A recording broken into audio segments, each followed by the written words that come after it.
Okay, so for my ethical dilemma, what I ended up doing was I brought, well, I honestly, it was my first experience ever interviewing girls or dealing with girls who had been cutting. So I honestly was like a little bit nervous and I was really prepared to call safety, which is like a suicide prevention hotline.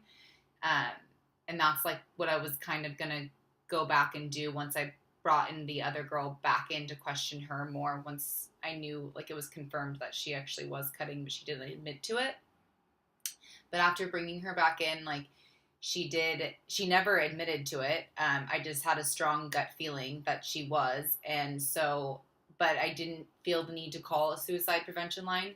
So what I did do though was I called the mom of all the parents of all three of the girls and just was open, honest, with the situation. And I didn't think they were in danger, but there's definitely something that parents needed to know. Um, I I guess I didn't mention like two of the girls were planning on like running away from the school, like planning on running away from home, but like meeting at school and then running away. So there was kind of this whole ongoing thing with that.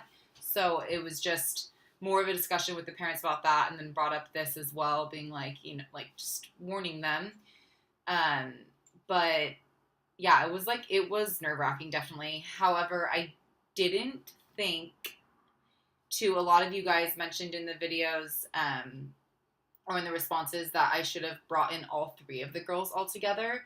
And I couldn't. I like it. There was like this hatred between them all. And I felt like it would have like stirred the pot between like, you told the counselor this and blah, blah, blah. And I just didn't want to start drama. But like in retrospect, I think um, you guys are all really right. Like, I think that the bottom line, put the drama aside, the fact is that they're self mutilating themselves, right? And that should have been, I think I took it seriously, but I think it could have been in a group setting of like, like this is going on and I'm worried about all three of you, but I don't know if that would have been like disclosing information. I wasn't really sure of breaching confidentiality of people. Um, and to even know that they were in counseling, I felt like that might be wrong. I'm not sure though. So I still kind of need help with that. And I like that, Melissa, you said give alternatives to methods that they can get that release, because that was my main concern, was that, like you guys said, like once you cut, then you kind of get a like that rush, that feeling, and then continue to do it. So it's experiment like drugs, you do it once and then you're hooked. So it kind of does make me nervous. But I did have that conversation of like other ways to release stress with them and, experiment.